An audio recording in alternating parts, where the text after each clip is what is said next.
حضرت امام حنیفہ جن کے لیے چیف جسٹس کی پوسٹ ریز کی گئی تھی، ان کا جو دشمنان آل بیت کا قلمدان ہے اس پر بیٹھ کے میں فیصلے کروں تو فیضی زندگی کو جس کا کلمہ پڑھا اس کا وفادار ہوں، میرا باپ جس کی گود میں پلا میں اس کا وفادار ہوں۔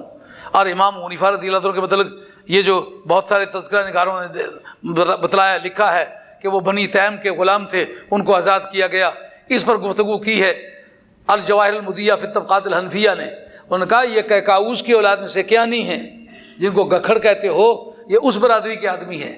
اور یہ بات بولے قلندر رحمۃ اللہ علیہ کی سوانح حیات میرے پاس فوٹو اسٹیٹ موجود ہے، اصل کتاب وہ نہیں ملتی، اس کے اندر بھی لکھا ہوا ہے کہ حضرت ابو علی قلندر جو تھے وہ بھی امام حنیفہ رضی اللہ عنہ کے اولاد میں سے تھے۔ یہ انور علی شاہ صاحب لولابی جن کو شاہ جی کہہ کے بلاتے ہیں، یہ سادات میں سے نہیں ہیں۔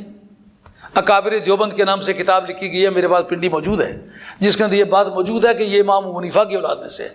یہ خاندان غلامہ نہیں ہے، یہ ایک کیانی خاندان جو کہ خسرو، کہ کباد، کہ جمشید، کہ سیاوش، کہ تیماسب، کہ لرواسب، یہ ان بادشاہوں کے خاندان میں سے ہیں۔ معمولی آدمی ہوتا تو اتنا دھڑکا سہ سکتا تھا؟ نہیں۔ حضرت امام حنیفہ رضی اللہ تعالیٰ کو اس پر درے مارے گئے۔ پورے روئے زمین پر جتنی اسلامی حکومت ہے، سب سے بالادستی جوڈیشری میں جس کو حاصل ہوتی ہے اس کا نام چیف جسٹس ہے۔ قواعد کے مطابق اگر بادشاہ فیصلہ کر دے، چیف جسٹس کے کورٹ میں قابل اپیل ہے۔ چیف جسٹس فیصلہ کر دے، بادشاہ کے کورٹ میں قابل اپیل نہیں ہے۔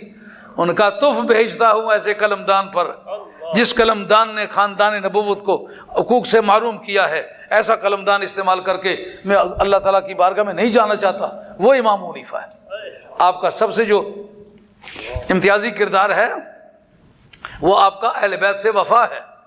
اور جس وقت حضرت امام یوسف ان کے امام بن گئے تو امام حنیفہ رضی اللہ عنہ نے ان کی طرف چند سوال، وہ امام قاضی بنے، چیف جسٹس بنے، لیکن امام حنیفہ رضی اللہ عنہ راضی ہوتے تو پھر سوال کیوں لکھتے؟ ناراض تھے کہ پڑھایا تمہیں میں نے، پیسے تم پر میں نے خرچ کیے، کپڑے میں نے دیے، جوتے میں نے دیے، تمہارے گھر والوں کو خرچہ میں نے دیا، لیکن میں نے تم سے وصول تو کچھ نہیں کرنا تھا۔ ہائے، بلڈ بھی کوئی چیز ہے۔ وہ ساری محنت میں نے اس لیے کی تھی کہ تم جا کر کے آل بیتل کے دریوزہ گھر بنو گے، تم نے یہ ظلم کیا ہے، اس لیے آپ نے سوالات لکھ کے بھیجے، ایک بھی حل نہ کر سکے۔